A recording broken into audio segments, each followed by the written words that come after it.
Tonight on CBC Vancouver News. Saying goodbye. He's a really special guy and just put himself in front for other people.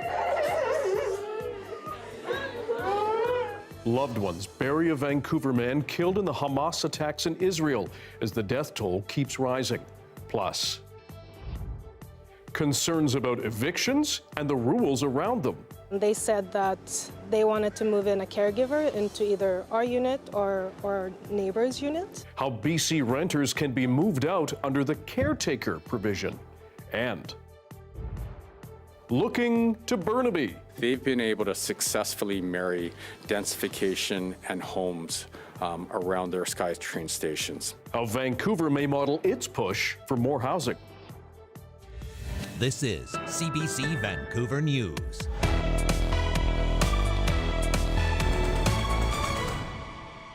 Good evening, I'm Dan Burritt. Thanks for joining us. The horrors from the massive and coordinated attack by Hamas against people in Israel continues to reverberate. The death toll from those surprise attacks has now climbed to 1,200 people, most of them civilians. And Israel's retaliatory siege on the Gaza Strip has now killed more than 1,000 people. Earlier today, Prime Minister Benjamin Netanyahu formed an emergency government and war management cabinet, vowing that Israel would, quote, crush and destroy Hamas in response to its attack. Foreign Affairs Canada, meanwhile, has confirmed 2 Canadians have been killed and a third is presumed dead following those attacks. Yesterday, we brought you the story of a Vancouver man's death. 22-year-old Ben Mizrahi was attending a music festival when Hamas militants attacked. Erdune Arsenault is in Israel, and as she shows us, some of those who endured that attack say Mizrahi may still be alive if he hadn't tried to save others. The shock of Saturday's attack has meant so much silence in Israel.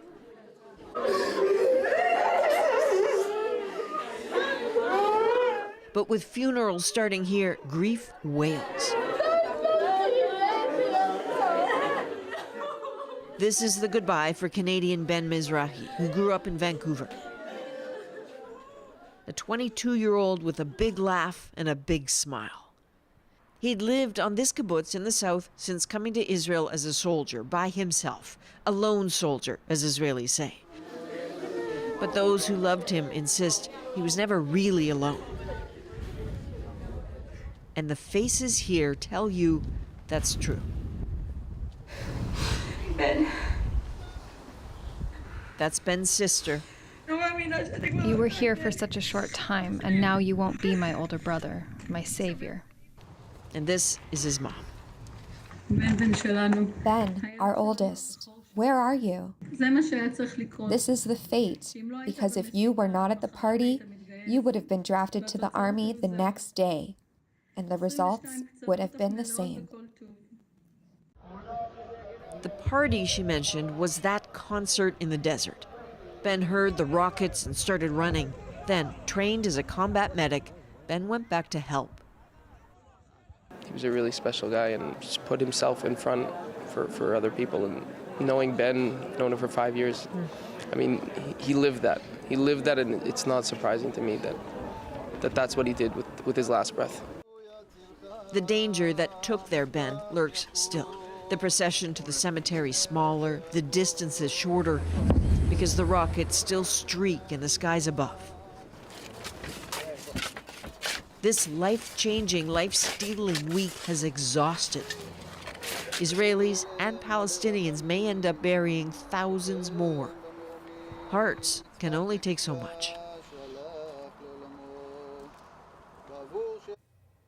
Adrian Arsenault reporting from Israel tonight. In the meantime, Ottawa says it is ready to start airlifting Canadians out of the conflict zone. Flights will be available to citizens, permanent residents, and their spouses and children. As Kate McKenna reports, 2 military planes are now on their way to Tel Aviv. Many of you want to return to your family, to home, and want to do so safely, and we will help you. Canada will take the unusual step of airlifting Canadians from Israel, even though some commercial flights are still taking off. We'll begin the assisted departure of Canadians from Tel Aviv in the coming days, by the end of the week, with the help of aircraft from the Canadian Armed Forces. Military flights will take Canadian citizens, permanent residents, and their families to Athens free of charge in response to Canadians asking for help. We have a flight Saturday to Dubai, but we are hopeful that the Canadian government will get us out sooner. Even those with tickets are worried their commercial flights will be canceled. We had an experience where we were buying many tickets to Bucharest, to Cyprus, to Budapest, and flights were just Frankfurt. They were ghost tickets, so sold by third-party airlines. And so we had probably booked about 50 flights accumulatively between all of us. And we had used up all of our credit card space. And then, of course, the flights are not real flights. They're canceled. But those flights are inaccessible to those trapped in Gaza. Right now, there's no way we can leave Gaza. We are just waiting, to be honest, to be heard, to be seen. As Canadians and for sure as Palestinians as well. The Foreign Affairs Minister acknowledges getting people out of Gaza would require a humanitarian corridor. Should the United Nations work on an evacuation, we would be working with them. We've done so in the past, but at this point there has been no information coming from the UN regarding evacuation. The Foreign Affairs Minister says she's working with allies in the region closely. The Canadian flights out of Tel Aviv are set to start by Friday. If there are empty seats on the planes, officials aren't ruling out offering them to other people hoping to leave Israel. Kate McKenna, CBC News, Ottawa. And we will have more on the deadly conflict later in the newscast.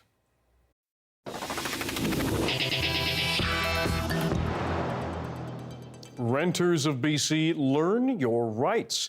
That's the message from a lawyer after what he calls a rise in bad faith evictions, especially landlords moving tenants out under something known as the caretaker provision. The CBC's Kiran Singh explains. It just feels greedy and abusive. Mauricio Carvalho is fighting an eviction notice for his Vancouver bachelor suite. The issue goes back several months after Carvalho and his neighbors say they were each contacted by the building management company Plan A Real Estate Services and told the unit is going to be converted for a caretaker. They said that they wanted to move in a caregiver. Both Goto and Carvalho say they were told that one of them would be evicted under the caretaker provision. The odd thing is also that it was between our unit or the other unit. So they were kind of stressing us to make us feel guilty that if we said no, maybe our neighbor would be evicted instead of us. Goto says she wanted to minimize any conflict and was given two options: sign a mutual agreement and leave at the end of June, or be evicted by April. She signed the mutual agreement. But as soon as we signed the agreement, our unit was put into rental sites, clearly not renting it to a caregiver. It was out for market for regular renters. Screenshots reviewed by CBC News show Goto's suite was being offered for $1,000 more per month than she was paying for 7 years.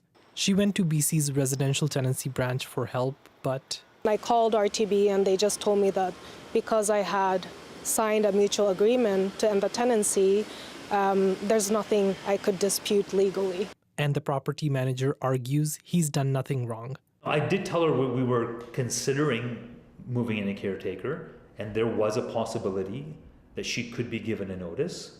She chose voluntarily to sign a mutual agreement. Majitia did follow provincial rules since Goto wasn't given an eviction notice. He also claims that Goto's apartment was listed because they couldn't find a caretaker in time, and it was his financial responsibility to the landlord, who is Majitia's wife, to rent the apartment. Majitia says Mauricio Carvalho is now being evicted as they have found a caretaker to move in.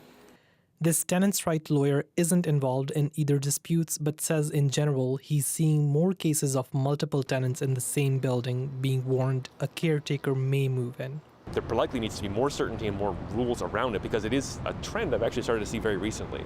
BC's Housing Ministry says the residential tenancy branch is looking at ways to eliminate abuse of the ability to evict for landlords' use of the unit.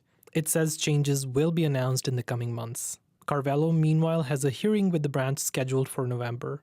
I cannot take the risk of just hoping that the BRT sides with me.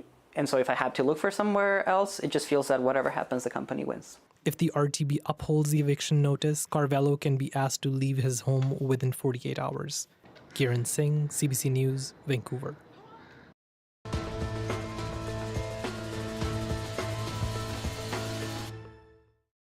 Now, as renters and owners continue to get squeezed by higher living costs in our region, the City of Vancouver is looking at several policies to tackle the housing crisis. That includes streamlining the building code, allowing mid-rise buildings in village centres, and as Justin McElroy shows us, looking east to Burnaby for how it's built around mass transit. Vancouver has 2 rapid transit systems that are almost entirely surrounded by single-family homes, but that could soon change. Mayor Ken Sim announced Wednesday that he'll be putting forward a motion asking staff to explore opportunities to rezone land around, quote, underdeveloped SkyTrain stations. And he specifically named Nanaimo Station and 29th Avenue Station. The area around those stations have stayed pretty much the same since the Expo line was built nearly 40 years ago, and Sim wants that to change. We're actually using Burnaby as a role model. They're doing a lot of great things, and they've been able to successfully marry densification and homes around their SkyTrain stations. But it's not just potential community backlash that has kept the area static. City engineers have said the upgrades required for sewage and electricity could cost hundreds of millions of dollars. Sim, though, isn't dissuaded. Look, at the end of the day, we need more housing. You know, when you look at King Edward, to have, 7, 8 stories on the northwest corner of that street above, the Canada line, it seems quite ridiculous. And so that's a lost opportunity. Of course, this is just an announcement. After all, Vancouver has been talking about building towers at the commercial Broadway station for nearly a decade, but to this day, it's still a safe way. Justin McElroy, CBC News, Vancouver. A new pilot program has been launched to support pregnant people and new parents suffering from substance abuse issues. For pregnant people and new parents who have addiction challenges, finding mental health and housing supports, in particular, that meet their specific needs can be incredibly difficult. And we know that people in that situation are facing particular challenges. There's homelessness, there's trauma, violence, stigma, racism. Now, as part of this pilot, 15 beds are now available at housing sites across the Lower Mainland and Victoria to address the health and housing needs of pregnant people with substance use concerns. Officials hope to better understand how to support patients and newborns once they're discharged from a hospital setting. The project will be run by BC Women's Hospital, which has partnered with 3 nonprofits. Now, as the demand for housing continues to surge, the BC government is trying to attract more people to the construction trades. A new program dubbed the Workplace Innovation Fund wants to entice and retain workers, including underrepresented and diverse employees. The provincial government projects 108,000 homes will be built or under construction by the end of 2028. BC's construction industry accounts for more than 7% of the total job openings in our province. Meanwhile, a petition to stop a proposed barge berth in Richmond has begun. Metro Vancouver says the barge would be used to ferry building materials, to the Iona Island wastewater treatment plant and would curb truck traffic into that area. But people who live on nearby Deering Island at the end of Vancouver fear it will hurt wildlife habitats. An online petition to stop construction has gained almost 800 signatures. Metro Vancouver is expected to discuss that issue tomorrow. Turning to sports now, the Vancouver Canucks are lacing up for their first game of the regular season tonight with some new faces and changes in the lineup. Fans hope and pray and plead it will finally lead them back to the playoffs. The things that they needed to improve on from last year, they wanted to improve on their penalty kill. That's the main reason why they got so many of the type of players that they did over the offseason. And I think every team says this, but you got to stay healthy. And if Thatcher Demko can stay healthy, even though we have a much better backup this year, I really think those are the 2 main keys. And as long as guys like Pedersen, Miller, Besser, Hughes don't fall off, it's those 3 things. It's the penalty kill, it's staying healthy, and it's having our star players be our star players. The Canucks have welcomed new players like Sam Lafferty, Carson Soucy, Ian Cole, Teddy Bluger, and Pius Suter to the squad. And Quinn Hughes is our new captain. They face off against the Edmonton Oilers tonight at 7 down the street at Rogers Arena. If you like snacks, and who doesn't, you know those cravings can hit rather fast. It appears the same may be true for a black bear on Vancouver Island. This is Tipson's Gas Bar in Lake Cowichan. Early Monday morning, a black bear rolled in looking for something sweet, and those cravings were for none other than, wait for it, gummy bears. The animal gently picked up a 70-cent bag and then took off without paying. Yeah, the door was open and he just sauntered in and slowly walked around the store and sniffed a few things and found what he wanted and basically left. I thought it was amazing. I thought it was so cool. DeGoosebryn says he stayed behind the counter, wisely, until the gummy bear-loving bandit ambled away. To another bear story now, one whose diet was definitely more than candy. Take a look. 128 Grazer has been named the champion of the Katmai National Park's Fat Bear Week, garnering over 1 million votes. Her win brings her fame, but more importantly, the promise of success through the winter as the bears beef up for hibernation. The National Park Service says she has raised 2 litters of cubs and has a reputation for being fiercely protective and a skilled fisher. That seems kind of obvious, Darius Madavi. That's a healthy increase in weight ahead of hibernation, and it's pivotal, isn't it? It is. That is a fat bear. So don't get close. Admire from a distance. There's bear camps for that. Yes, and they're very fun to watch. If you actually watch them, you might see the bear get up during the winter, move around a little bit. That's right. That's because technically bears don't do true hibernation. Ground squirrels do, hedgehogs do, butterflies do. Bears actually enter torpor, which is just, it's basically hibernation. If somebody tries to tell you bears don't, if you say bears hibernate and somebody tells you they don't, it's a very actually connection. So, well, I'm going to send them to you. Bears pretty much hibernate. So there you go.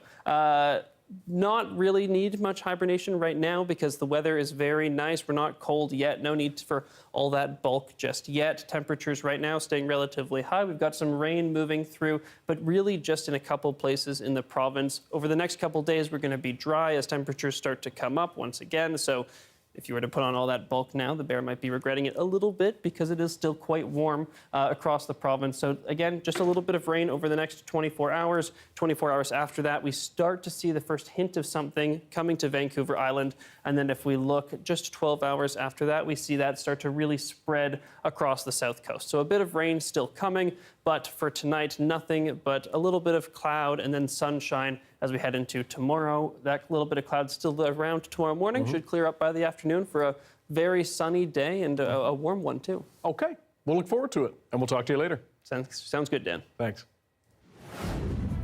Coming up, a new campaign aimed at identifying mental health challenges in children, the signs and symptoms, after the break.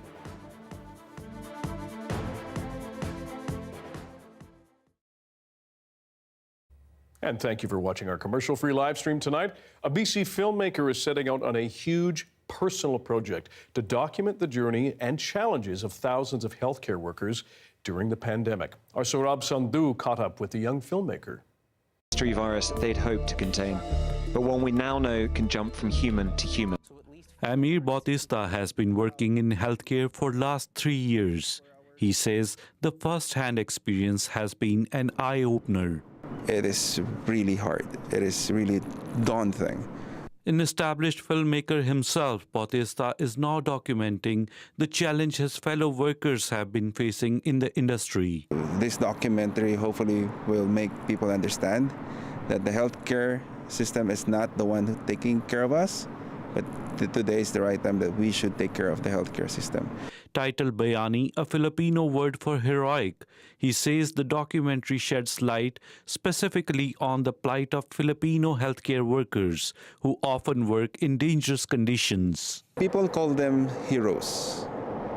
I call them survivors.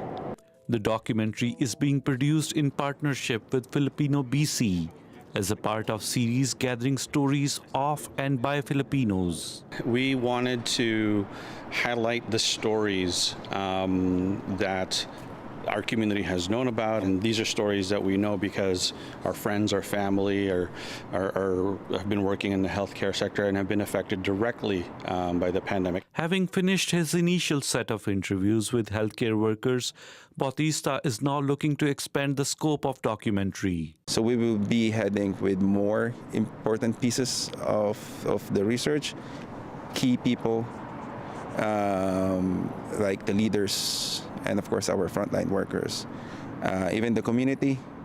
The makers of the film say government needs to do more in gathering race-related data in healthcare settings.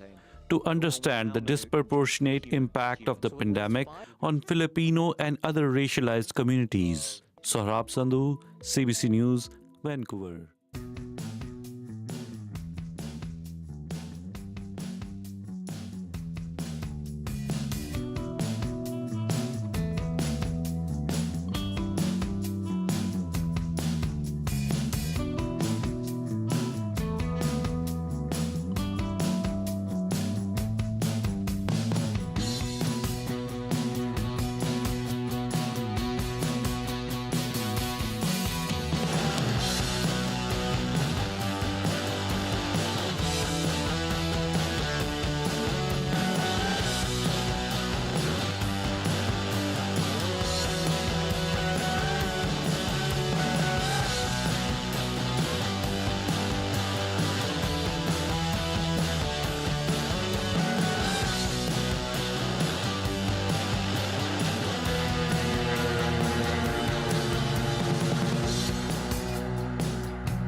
Vancouver Coastal Health has launched a new campaign to bring more awareness to child and youth mental health concerns. It's called On Your Mind. The campaign focuses on helping parents and other adults identify the early signs of mental health challenges and help them intervene quickly with the right supports. For more now on the On Your Mind campaign, we're joined by Andrew McFarlane. He's the Regional Director of Mental Health and Substance Use at Vancouver Coastal Health. Andrew, first of all, how big of an issue is mental health challenges in children and youth right now? Over the last few years, we've seen an increase across both our acute and community services, particularly in our youth and young adults accessing the community mental health and substance use teams. And following COVID, where a number of items and issues presented themselves for youth and young adults, primarily the social isolation, now we're seeing people, families, youth, friends, wanting to access and learn more about mental health. So we've started this On Your Mind program, advertising campaign to really destigmatize reaching out and looking for support. Before we get more on the campaign, beyond social isolation, are there any other key mental health challenges that you're noticing more youth and children asking for help with? Certainly around the spheres of anxiety and depression, which are high prevalence disorders with youth and young adults. And our programs and our teams want to connect with these youth and young adults and their support systems at an earlier age to prevent any of the, or mitigate any of the lasting effects into adulthood, young adulthood and adulthood. So how will this program support children and youth who may be struggling specifically? Threefold. First of all, and perhaps the most important, is the destigmatization. Encouraging and supporting youth and their families to reach out and connect with a variety of supports, Vancouver Coastal Health Services being one of them, our nonprofit partners such as Canadian Mental Health Association, school boards across the Vancouver Coastal Health region in the North Shore, Vancouver, Richmond, our partners at Foundry, and most importantly, the peers really want to encourage people to reach out, connect, and ask for help. So that's the first, is the reducing stigma. The second is to really reinforce and highlight the need for early intervention, and to highlight some of the signs and symptoms that we would see as friends, as family members, school teachers, and to really think, okay, there might be something else going on here. We want to explore it further. And then most importantly as well, to get people to go to our website, which you're aware of, the vch.ca, On Your Mind, and explore the various resources, both online and across Vancouver Coastal Health. And just to clarify, Andrew, if you are expecting more youth, children, perhaps their parents and guardians to come forward and ask for help, are there enough resources in place for what could be a big uptick in demand for your services? Yeah, that's a great question, and one that we're very sensitive to and one that we're going to monitor really closely. But I think it's really important to acknowledge the investments into child and youth mental health and breaking down the barriers. The other thing I'd like to highlight is that we would prioritize urgent access. So the clients and patients that come in that are feeling quite unwell and at risk, we would prioritize those services to diminish any delays in accessing psychiatric or other treatments. Andrew McFarland, Regional Director of Mental Health and Substance Use at Vancouver Coastal Health. Thanks very much for your time. Great to be here. Thanks very much today.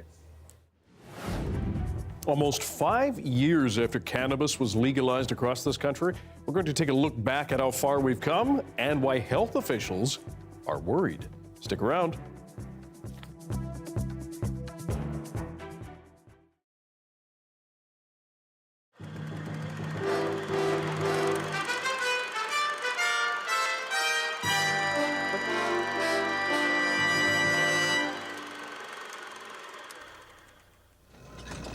Back when the Tin Woodman accompanied Dorothy down the yellow brick road to Oz, most of the things that you'll find at the Discovery Fair in Vancouver were little more than fantasy. Now they're reality, and they may, to use the modern expression, blow your mind. Laser technology, solar energy, space and underwater research, satellite communications, and a myriad other things to see and do. The Discovery Fair is a chance to mingle with the future. You can try out computers, ride on air-cushioned vehicles, learn a little something about your favorite branch of science. This year, the focus of the fair is communications and automation, and it's brought exhibitors from the province's universities and colleges, as well as the commercial producers of exciting new products. They tell me they even have computers here that will talk. Hello. Well, hello there, whatever you are. This is an exhibit by the Mechanical Engineering Department of UBC. My goodness, I wonder if I can make it say something. Let's see.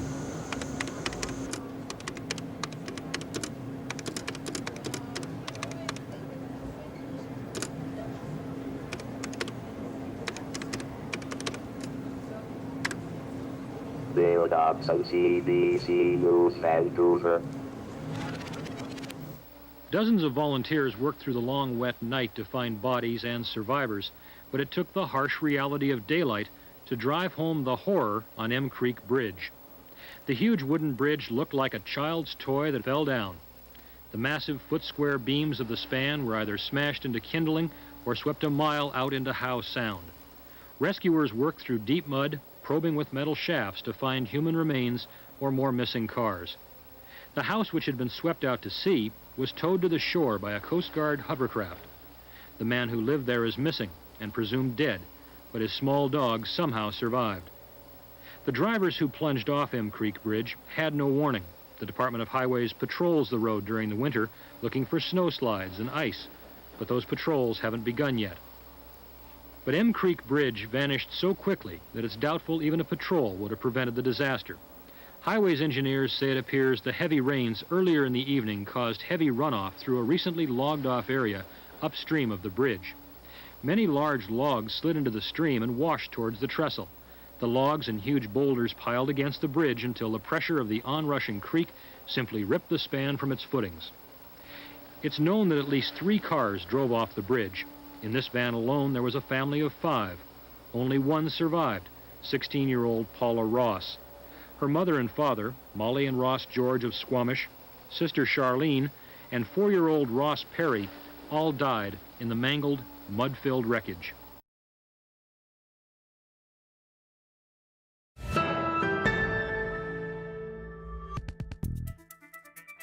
The Prime Minister got a first-hand look at the impacts of the devastating wildfire season in the Northwest Territories. Fires caused almost 70% of the population to be displaced. Many lost nearly everything in places like Hay River and in the nearby hamlet of Enterprise, where almost every structure was wiped out. Bonita Taylor was there as Justin Trudeau met with people picking up the pieces. It's very hard to look at, but it's It's weird seeing everything in its skeleton. Shaul Cadeau lost his home on August 13 when a wildfire tore through his community of Enterprise, destroying nearly all of it. Earlier today, he got to share that experience with the Prime Minister.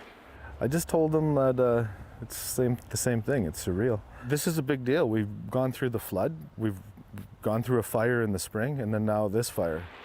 Justin Trudeau, along with the territory's premier and member of parliament, took a tour of the devastated hamlet. You know, a small community of 100 people. The Prime Minister comes in here and talks to us, and he heard us. Now all he has to do is follow through.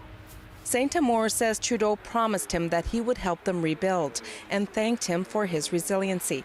The Prime Minister also met residents in Hay River, a town that nearly got hit by the same fire, evacuating its 3,800 residents for the third time due to floods and fires in just 2 years. Focusing funding on mitigation, right, and in the middle of a disaster, making sure that all those resources are available to all the communities.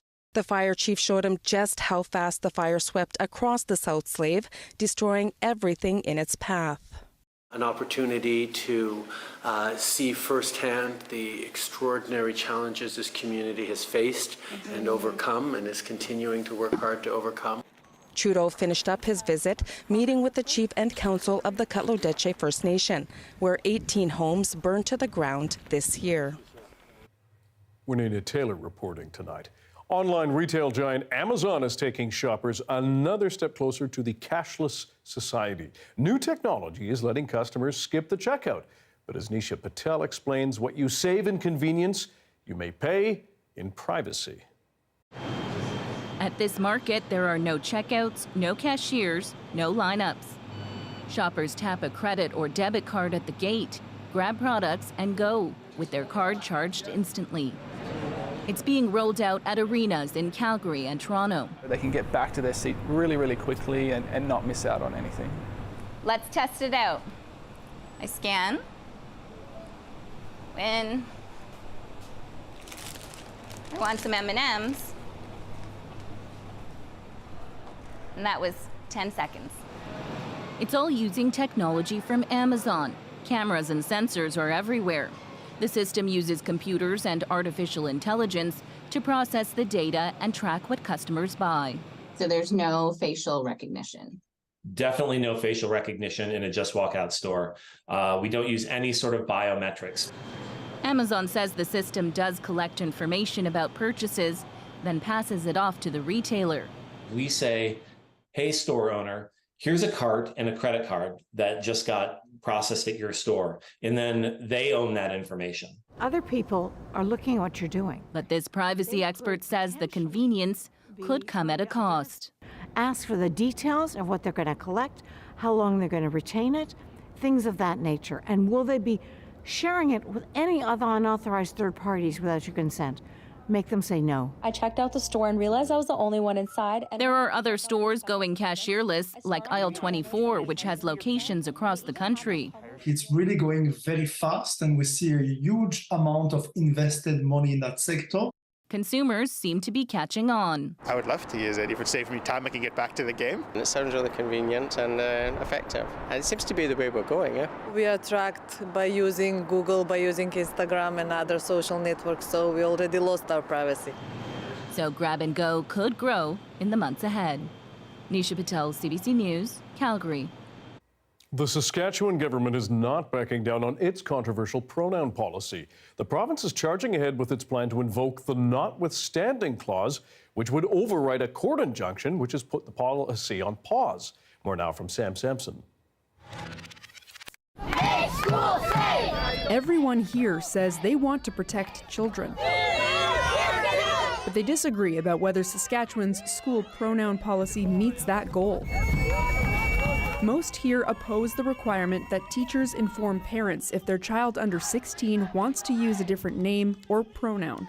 By recalling the Legislative Assembly early this week, Premier Scott Moe takes the first step to invoking the notwithstanding clause. That is part of the charter, and it was put in place so that elected members in the future would be able to determine which of those rights ultimately would be in place moving forward. I'm not talking about children's rights. What we're talking about when a school division or a school will actually recognize a decision that the child has made. Human rights groups say the policy is unconstitutional and will harm trans students. The policy itself is being challenged in court.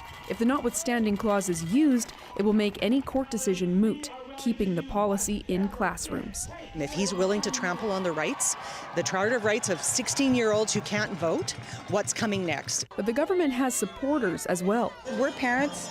We have the right to know what's going on with our children. So Scott Moe is making the right decision right now and invoking this. He's had no choice. The notwithstanding clause allows governments to override certain charter rights. In recent years, it's been used by provinces like never before. The notwithstanding clause is in effect for a period of 5 years, at which time the legislature then makes a decision whether to re-invoke. If we're starting to have more use of the clause, we're going to see governments confront that issue. The next step is for the bill and the notwithstanding clause to receive a first reading. That's expected tomorrow. From there, the government moves into a marathon debate, meaning it could be days before Saskatchewan parents, teachers, and students get answers.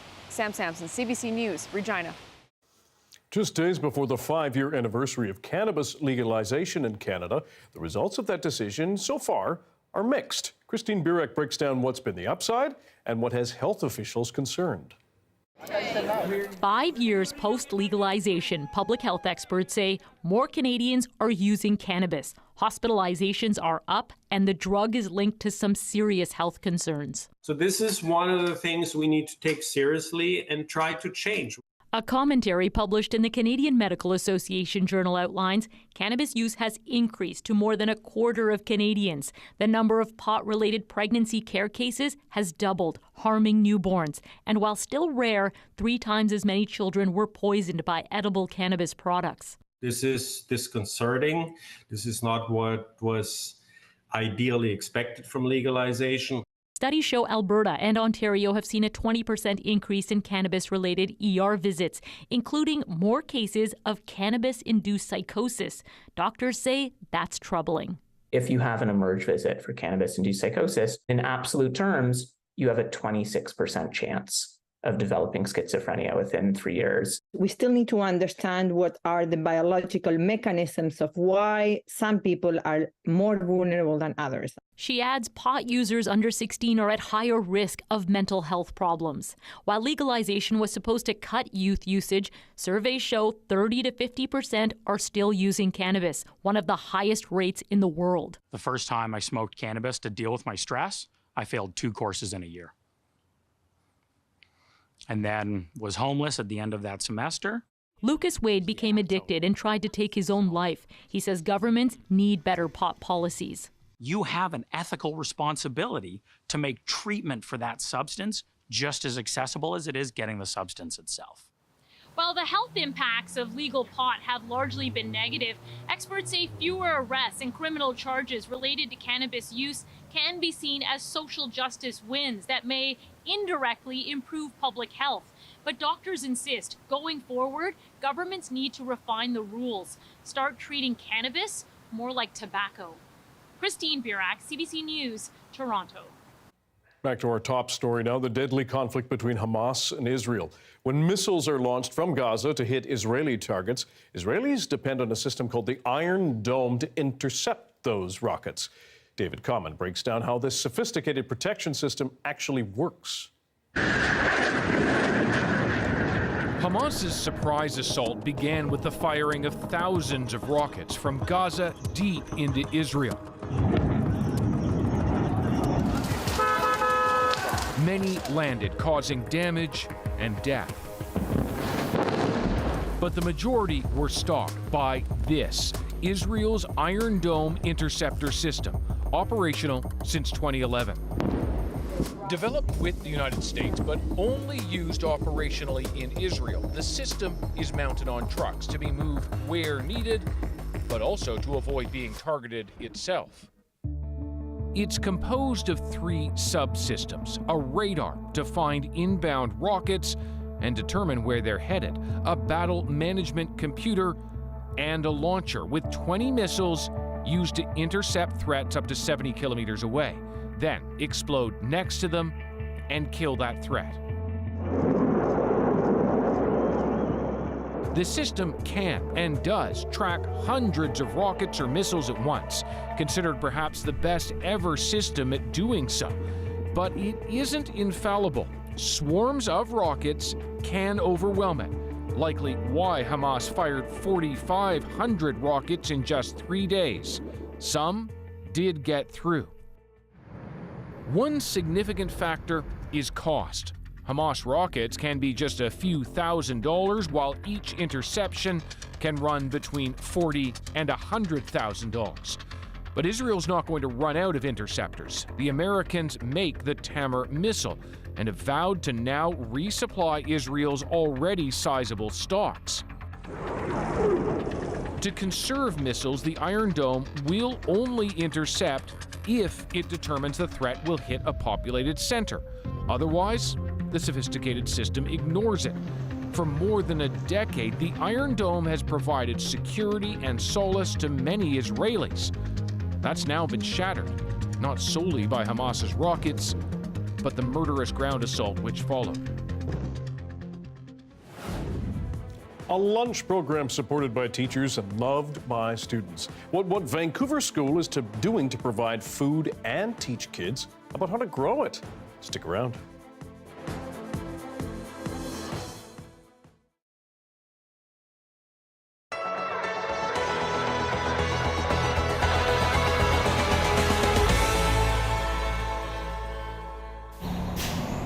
We've got some trust issues with the TTC. It's like unreliable, especially with the buses, and especially with Line 2 sometimes, like especially like in the north section of like how the TTC works, it can be like unreliable. But yeah, that's my opinion. I don't want you to miss your bus now. So, cheers. Sometimes the TTC comes fast, sometimes it's slow. I mean, it is what it is, I guess. There's been violence, cuts to service. You take too long to get a bus. Sometimes 4-3 Express come down at the same time on the regular bus. You can get it. So it can be a little like disorganized. Sometimes you'll have so many buses come through and then not enough. Yes. Well, today the TTC has announced that it's restoring service to pre-pandemic levels. As of this weekend, more buses will run along 14 routes, and work will be done to improve the timing on 11 others. Transit advocacy organization Code Red says there's a long way to go, but it's a start. Ridership is still much lower. We need to keep building up service outside peak hours and outside of the core so that everybody has that predictable, reliable, frequent mobility. The city can budget for it this time, but McLeod says the funding must be consistent in order for the service to be consistent. You know, where's the money coming from for these bus route changes? Honestly, it's because previous budgets planned for new rapid transit routes like the Line 5 Eglinton Crosstown and the Line 6 Finch West LRT. They were supposed to be open by now. Since they're not running, that money can be put toward restoring service along the bus routes, but when the Eglinton Crosstown finally opens, the money that's being used for these bus routes will be gone. Staying in the now, the TTC is riding a wave of good news.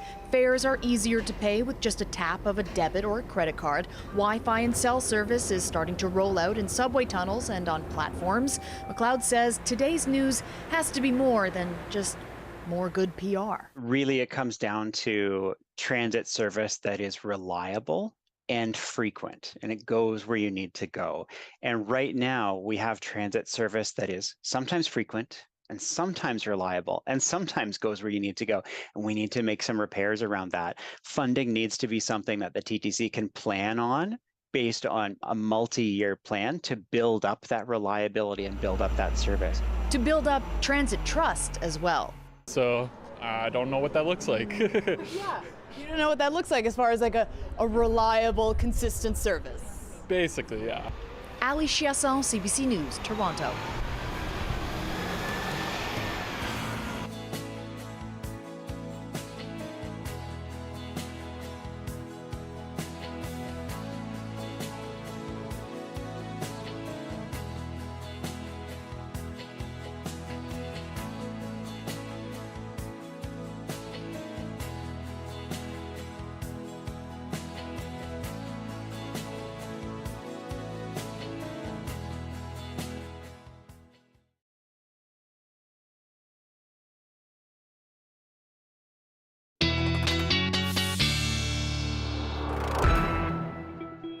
Arias Madavi joins us with the BC-wide weather forecast. We've got some more rain coming, and I just checked the Metro Vancouver reservoir levels because I am that person, and they are up a little bit, but they're still lower than average. All right. What a shock. We're glad that you're that person. Yeah, absolutely. Somebody has to be in charge around here. And we're thankful for it. Maybe a little bit of a top-up coming this weekend, but not too much. We're definitely still going to be below average after this weekend. You can see here over the next 48 hours or so, we're pretty much dry across the province, a little bit streaming into the northwest. A few things popping up here on the BC-Alberta border, and then it's not until Friday evening, sort of afternoon, evening, we see that come to the west coast, and then west coast of the island, and then that sort of streams up into the rest of the south coast, making its way up to the central coast, north coast afterwards. But by probably Friday, late into overnight Saturday, we see that come to the lower mainland, mostly just as a brief spell as this low pressure system continues to move up the coast. This is one of a pair of low pressure systems. The other one, which we can't see just yet here, is going to be moving in from the west, sort of overnight Saturday into Sunday. So a second wave of rain coming Sunday. That'll probably be more sustained than this one on Saturday. This is as far out as we can look right now. Tomorrow we'll check in again, but it seems like most of the rain that's coming on Saturday will be here in the morning, maybe another burst of it in the afternoon, but we'll have a better idea tomorrow. So for temperatures, though, right now we're sitting around where we'd usually be this time of year, a little bit above in some places, especially throughout the south. Again, well, the north as well, actually, a few degrees, but that's what we've seen recently. Now we're coming up again in the south after a little bit of a dip. So over the next few days, we continue to see those temperatures rise a little bit as we have lots of sunshine, no more rain to speak of. Friday, temperatures probably peak before coming back down on Saturday here on the south coast as that system really moves through. So highs maybe a couple degrees below where it would be this time of year, just as that rain really moves through. Now, tonight, we've got temperatures, once again, where they should be this time of year. A little bit of rain for the northeast, potentially some showers popping up for the southeast as well. But for the most part, we're looking pretty dry, and things are clearing up through tonight into tomorrow as we see less and less cloud across the province. What cloud we do see will probably clear up for the most part into the afternoon and evening. So we're looking pretty clear across the province tomorrow and on Friday.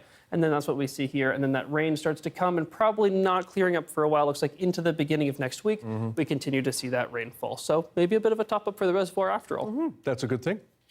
Thanks, Dan. Cheers.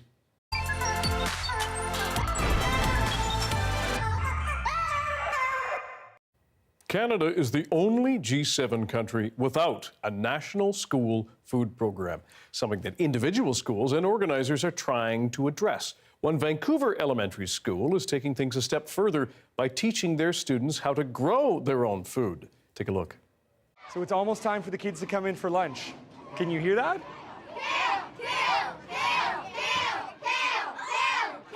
We never tell them what it is because we want them to be open to try anything new.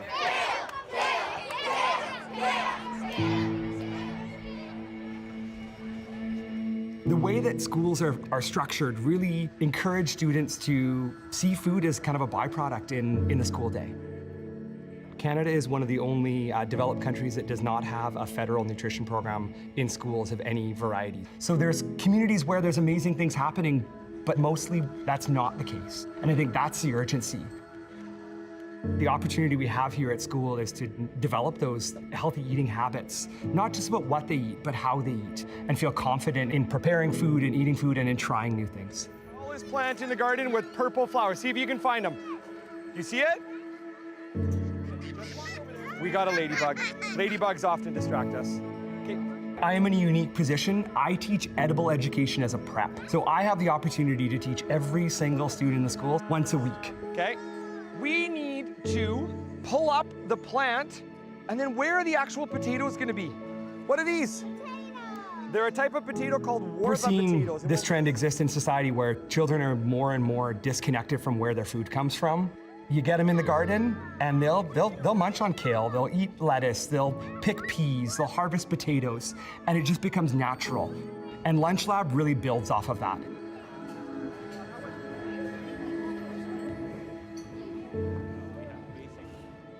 So food has always been a real passion of mine, and I actually came back to teaching from a different career. Met Chef TJ, who is a parent here at the school. And we started having conversations with Growing Chefs and Fresh Roots, which are two awesome and innovative nonprofits here in Vancouver, and began to dream, what could a lunch program look like? And how deeply could we get students involved in that? I want to now move on to some of the favorite things that you learned in Lunch Lab. I'm going to go one by one this time, actually. Probably how exhausting yet fun it is to feed 200 people. Yeah, I agree with you. Lunch Lab is a fun and educational program that allows grade 6 and 7 students to be involved as chefs in preparing a meal for their peers. We train about 80 students a year, and they have the awesome opportunity to be able to work alongside chefs to learn skills of communication, knife and food safety, around how to work as a team. We're on our 13th try, guys. And that becomes something that they, week after week, become more confident in. That means it's ready. I didn't ever think that just a bunch of kids could feed 200 students, so it's kind of cool. When you make it yourself, it tastes better. Yeah. I think this is good. My favorite thing is like working together with all the students and, you know, working with chefs and learning a lot more about like kitchen rules and safety and creating food for other people that they enjoy eating. I really enjoy that. The difference we see when students first come in, sometimes literally holding a knife upside down, where by the end, they know exactly what they're doing.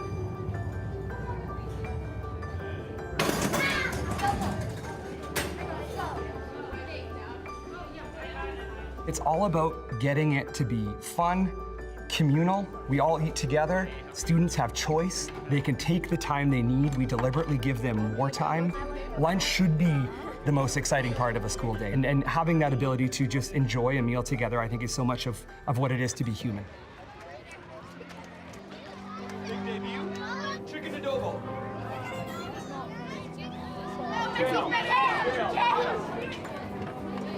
It's hard to express quickly why school food matters because it touches on so many different parts of our society. There's health, there's education, there's food security, food sovereignty, the environment, community economic development. There's all these pieces that school food can impact and will impact. The Coalition for Healthy School Food is the largest school food network in Canada, made up of over 260 nonprofit organizations from coast to coast to coast. And collectively, the coalition is advocating for public investment in a universal healthy school food program that would ensure all K-12 students have access to healthy food at school every day. I think Lunch Lab is, one of the kind of exemplary programs in BC or across Canada, showcasing the potential for what school food can look like in the future with public investment. Lunch Lab is an awesome place to try new things and meet new people, and there's like always different foods and stuff and I think it's an awesome place. You really should come here because it has excellent food. It's always nice to have more friends and to try different foods, and you'll learn a lot. There's lots of cultures and different kinds of foods, foods from every country sometimes, and it's really cool because some of these foods I've never tried before. Coconut pineapple curry, I didn't think I'd ever like that. And it sounded really gross to begin with, but I tried it and it actually tastes really nice. You spent so much time preparing everything, and then when you get to try it, it's like, wow, this is really good, and it was made by 12-year-olds. So up until this year, school food programs have been run through kind of a patchwork of funding and a school champion that has seen a need and started a program up from scratch. This year, 2023, is the first time we've seen dedicated funding for school meal programs in the BC budget. And this is the largest single investment in school food in Canadian history. And it's a really exciting time to see our collective advocacy spark something huge. Lunch Lab is possible because of how amazing this community is. Whether that's the chefs, whether that's the students, whether that's the parents. And I think this is where school districts need to work with the community that they have to imagine programs that are not just feeding children, but are engaging children. that are giving students an opportunity to have a voice. And I think that's a bit of a radical educational idea. And I'm really hopeful to see how Lunch Lab can contribute to that movement here in BC.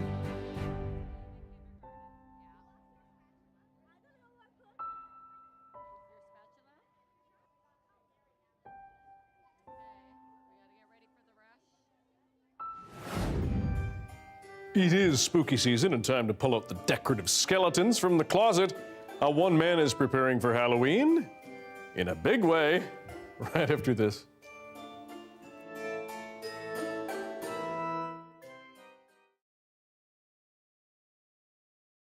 One, two, three, four.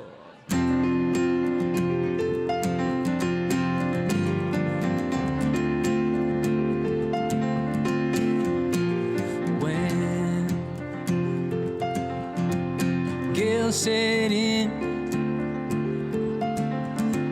temperatures fall, it can slow you down into a crawl. The sound when the power goes out, it's so quiet and so loud. The wind's blowing in somehow it could knock your house down. The big waves of murky waters, snow beating sons and daughters. Hold on a little longer, you're stronger than you know. Stronger than you know.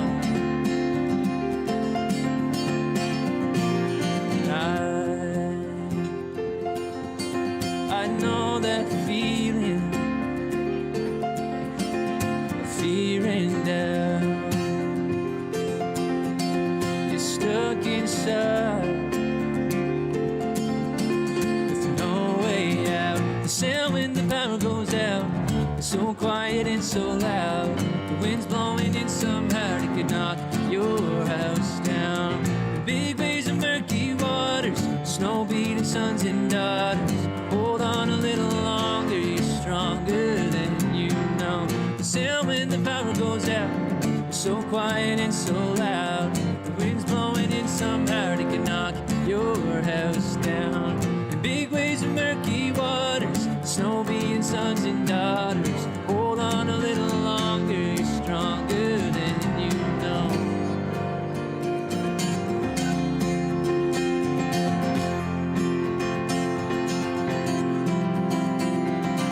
You always need more money, there's never enough time. I know you got nobody, there's a lot on the line. You got nothing but troubles on your worry mind. I know you got nobody.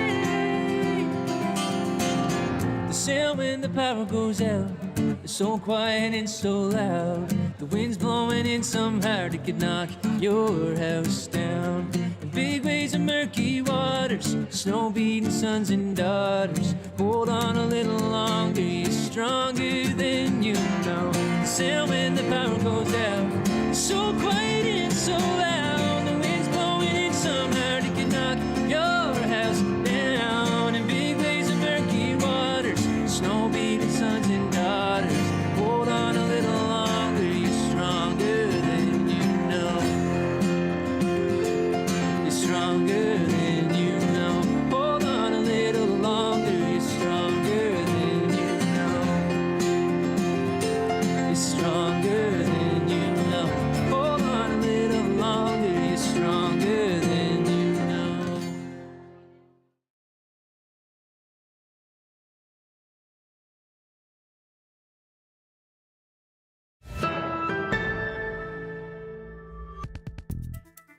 Thanksgiving is now behind us. We're about to get swamped by Halloween candy.